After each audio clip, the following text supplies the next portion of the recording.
Okay. So, hi everyone. I'm Brita Rosenheim, partner at Better Food Ventures. We make early stage investments in agriculture technology and food technology. I'm going to let my esteemed panelists give a quick 1 or 2 sentence background on what they do, just so you have a little more context, and then we'll jump right in. Sure. Can you hear me in the back? My name is Lee. I'm the co-founder of a company called Byte Technology. And what we do is we've developed technology similar to Amazon Go, but we've scaled it down to fit into a workplace. So we've deployed in about 600 locations here in the Bay Area. And what we allow companies to offer is fresh food in their office that employees actually buy directly from the fridge. We've noticed that there's this captive audience and this untapped opportunity of employee feeding, and we are the first company to allow businesses to sell food directly to employees in an office. Nice. And I'm Chas Studor. I'm founder and CTO of Briggo. I started that company about 10 years ago, and it's a robotic barista. It's really like a food factory tied to your smartphone. And we do specialty coffee. It's 24/7 an hour. 24/7. It's 100 drinks an hour, and it's all fresh specialty coffee the way you want it. You place an order on your app. It texts you when it's ready, and you come pick it up. And we're in airports, large corporate campuses. We'll move into hospitals. We're mainly in Texas now. We'll be moving to San Francisco in another about 6 weeks. Fantastic. All right. And Lee just had a baby boy born last night. So everybody, I think, thank Lee very much for joining us today. I think I can speak for everybody in the room. We're really excited about the opportunities that robotics and automation bring to, our partners, retail partners, restaurant partners, as well as the customer experience. And so I'd love to kick off, when both of you kind of give a couple of examples of, where you think your products really excel at increasing and optimizing the end consumer experience, where, kind of a human-powered storefront experience isn't able to do that. I'll tell you, sure. So our technology, we've transitioned our business recently, where over the past 3 years we've been really focused on pushing our technology into local businesses, and we just began to license our technology to retailers or food service operators all over the country. And the reason we did that is because of the demand that we're seeing, but there's a lot of assumptions that come with retail and opening a store. You've got to think about real estate, the location build out, staffing, customer acquisition, retention. And our technology kind of removes a lot of that, where you can place our storefront in an office. It's this untapped opportunity where you've got hundreds of employees that have never had access to physical goods before in an office. And there's a lot of talk about retail being the next battleground or workplaces being the next battleground for retail. And what we've learned is before Byte, these businesses that we work with, they've never had a perk like this, where it's either no food on site or traditional vending, which a lot of companies are moving away from because they see it as this unhealthy perk for their employees, or giving away food. And I think the challenge that we're solving is brands or food service providers can now sell into this market that is relatively untapped, and there's no competition. For us, it's really about quality and convenience. And so we've been at Dell Computer for the last 3 years or so, and it's kind of amazing when you sit there. We've just been integrated into the fabric of how people live. They just pull into the parking lot, place their order, they get a text, walk up and go. We might have 10 people at a time being served, but no one's standing around the machine. They just seamlessly walk through there or order from the office. And what we found is that when we have that's nice, but people still need to connect with us. And so we have a 24/7 operating center where people can call and talk, and that makes it so there's a human connection to it as well. And we've had people call us the Nordstroms of coffee because we have so much data around what's going on. Our folks in the operating center can just reach out to you before you even know there's anything going on. And so I'm not sure I answered your question because it's been a while since you asked again about it. Is that it? Yeah, you touched on it. I'm curious, when people call, is it problem solving, or what are people calling you guys for? Well, sometimes, we push out, we ask them how their coffee was. Did they like it? They may have an issue, or maybe they placed an order and they had the last time they did it at the airport, and so they just ordered another coffee at the airport when it should have been a Dell. Those kind of things. Got it. But it's what surprises people is we have these bored people in the office there that are just waiting for a call, and so they get a real human person right away, and that person knows exactly what that experience is and can take care of it right away. Got it. So you're having the upside of a human experience when there's issues or questions. Right, and we can leverage and the precision that. And not everyone wants to be talked to all the time, and so, but when they need something, someone's there 24/7, and that really works well for us. Yeah, I definitely on the automated parking apps. I oftentimes find that I'm paying for parking spaces in states very far away because I forget where I am, and I just click the button. And I'm like, oh no! So that's even funnier if I think about a coffee being made somewhere somewhere else. So I think one of the things for me that's really interesting about automation within retail is you're capturing so much data, right? There's every single interaction, customer of movement, kind of wait time, quality component can all be captured with data. So now we have this fire hose of data, and this is kind of a broader technology issue across the food space. I look at kind of retail, restaurants, hospitality. You're looking at grocery.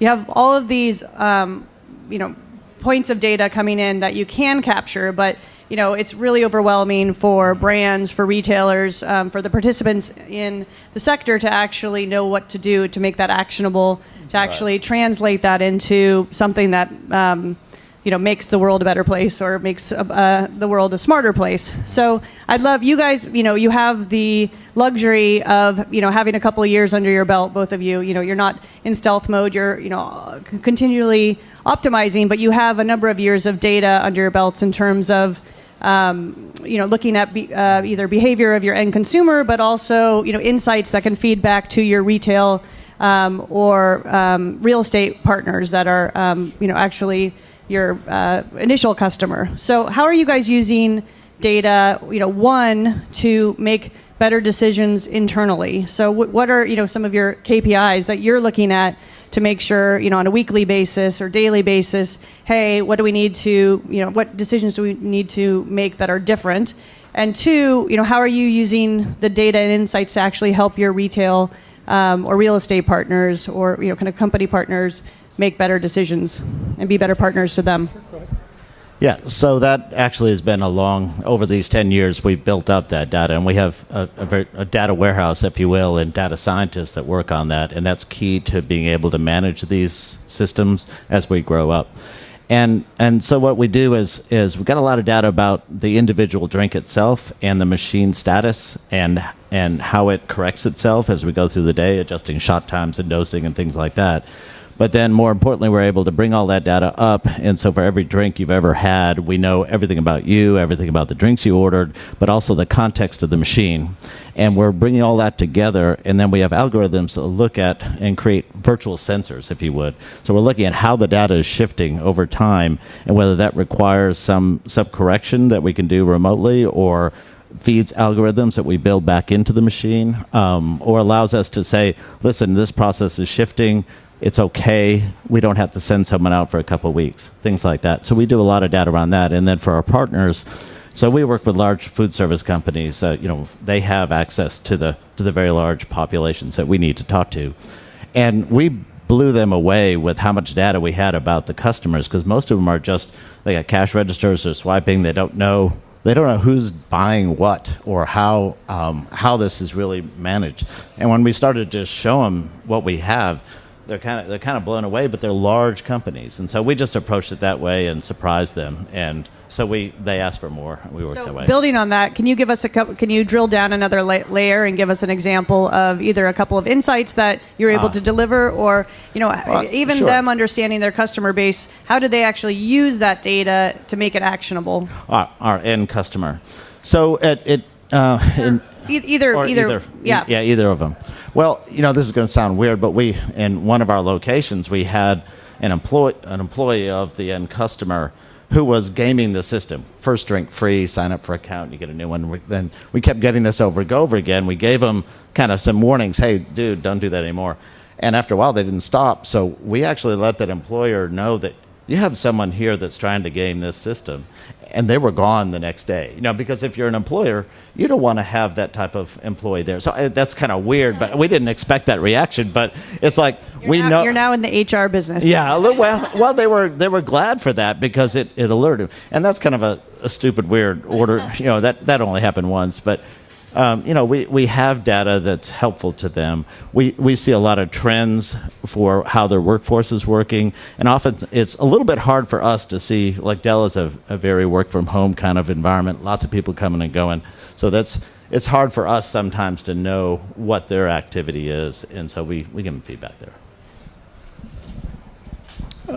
Going back to the data question, your original question, I'd say we're as much a data company as a technology company. We capture a lot of data about our clients, our customers, the food that we're selling, and we need to predict, because people aren't buying the food in advance, we need to predict exactly what is going to be sold in each office each day because we're doing regular deliveries to each location.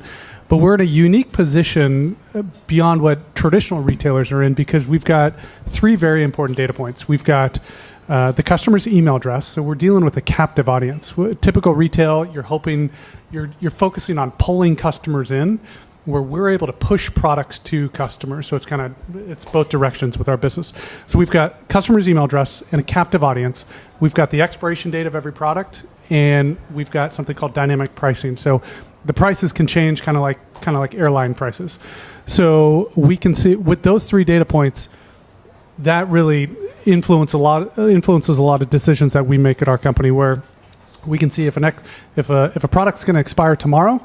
We can look at everybody in the office, who's purchased the product in advance. We capture most of our customers' email addresses because we send them itemized receipts. And we can hit them with a promotional offer or discount the price to ensure that product gets moved through. So that's kind of just 1 or 3 data points that we're using. That's really compelling. I think, so one that's within your own practices, how to optimize your selling experience and tapping into the data. How do you have insights? I mean, how do you position yourself to beyond you're kind of providing 24-hour fresh food? Are there insights about the employees that you're kind of feeding back, or do you see yourself as kind of a higher level kind of umbrella of data that you kind of feed back to your corporate partners? Yeah, we do.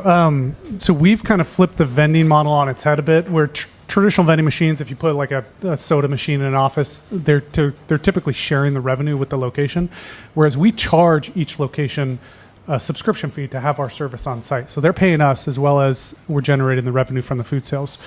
But there's clear value in the offer, the service that we're offering, because Google, Facebook, those guys are paying millions of dollars a month to offer free food to their employees, and they're not idiots. There's clear ROI to that benefit. Their team is more productive, they're happier, they're healthier. And with our service, it's not the same as Google or Facebook, but in most cases, the employer is willing to subsidize the cost of food in our fridges to their employees because they know it's going to be healthy. They want their team to buy from it because they're eating from their desk or they're more productive during the day. And we share all those insights back with the employers. So a law firm that has our service on site, they're billing out hourly, and they can see, hey, this is how many hours of productivity my team saved by having the service on site, or this is how many healthy meals were eaten. In some locations, the healthcare company is paying the subscription because the company is using their wellness dollars to pay for the subscription. So there's benefits to the employer, the employees, to us, obviously, and all that data is available to our clients. Thanks, guys. So I want to save a little bit of time for questions, but I have a couple more. So, one, I think, we have a lot of kind of participants in the space, both who are, kind of in a corporate environment, also, entrepreneurs themselves in the audience here. You guys are in a unique position. One, obviously you have heads down and focused, hard on your own technologies, but I'd love, because you've seen the kind of the iteration over the last couple of years, what is your view, your technologies aside, of opportunities that you're not seeing in the market for automation or robotics? Is there, do you think that there, and perhaps your companies are going there in the future, but I'd love to kind of just tap your insights in terms of things that are really exciting on the periphery of your own technologies that you can help educate the audience on that they should be thinking about. I can take a stab. I guess for us, the robotics were just a means to an end. And when I started the company, I was really looking at how could we do specialty coffee with less waste and be better consumers in the West. And it came out a lot of experience in Central America. And it's kind of what are the bigger problems that we can address with the technologies that are coming forth. This was 2008. iPhone was just coming out. There was a lot of robotics were coming down. I was trying to figure out how I could create opportunities both here in the U.S. but back at origin. And there's a lot of new technologies that are coming in that are ahead, just like it was back in 2008. And so a big part of our customer loyalty, our promotions, is about that, how we're using robotics to reduce waste, to be more efficient about the way we consume in the West, and feeding that back. So I'd almost challenge not just, hey, how can I use this new thing, but like, what can I accomplish with the new technologies that are coming out that might have a bigger picture? And my dream was that once I did that in something ubiquitous like coffee, other people would copy it in other areas, right? And like, okay, we could be smarter in the West. We could be better stewards of what we have. So that's kind of where I think about that, because I think it's endless. I think there's so many different opportunities out there, and we are just barely getting started in this. I think I agree. The opportunity is massive to disrupt the food space. Once you're in it, you see a lot more opportunities than you do from outside. But learning from what these other players are doing and have struggled with, like watching what happened with Mokri and Sprig and Maple, the challenges were last mile delivery or these meal kit companies where it's customer acquisition and retention. And with AutoX and Starship, they're doing some cool stuff with last mile delivery. What we've done on the customer retention, it's a captive audience, like I've talked about. Last mile delivery, we do most of our deliveries in the middle of the night, so we're in there with the cleaning crew, and we can. I heard the gentleman from Albertsons talking about utilization of assets, like the delivery trucks on the road. We're able to use our assets 24/7 because we're doing daytime deliveries, nighttime deliveries, and just being thoughtful about the struggles that these other companies have had. How can your business or how can a business you're thinking about kind of solve some of those? All right. I have a couple more questions, but I'm going to open it up to the audience, and if you guys are silent, then I'll jump in.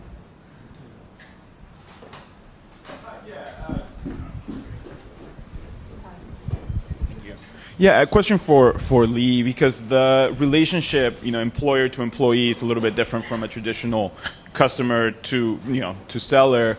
So are there any limitations that you place on how much data you give to the employer about the food their employees are consuming? For example, Leo looks like they've been like really doubling down on the brownies the last couple of weeks. Maybe you should, or Sally hasn't purchased fish, which she usually bought, and she's buying caffeine free. Maybe she's pregnant. What are the limitations on that? So we share data in two ways. We create an aggregate infographic, and then we've also got a client dashboard where they can see all the data happening in real time. We don't share the names with the employer, so that hasn't been an issue. Yeah. Nope, I'm done. For us, we share, again, demographics, point of sale, hours and things like that. But then for any one customer, we can pull up a dashboard, but we use that. We don't really show it to them, with the exception of that one case. Unless they're really like, dude, you've got a problem here. One more question. In the plaid shirt? Yep.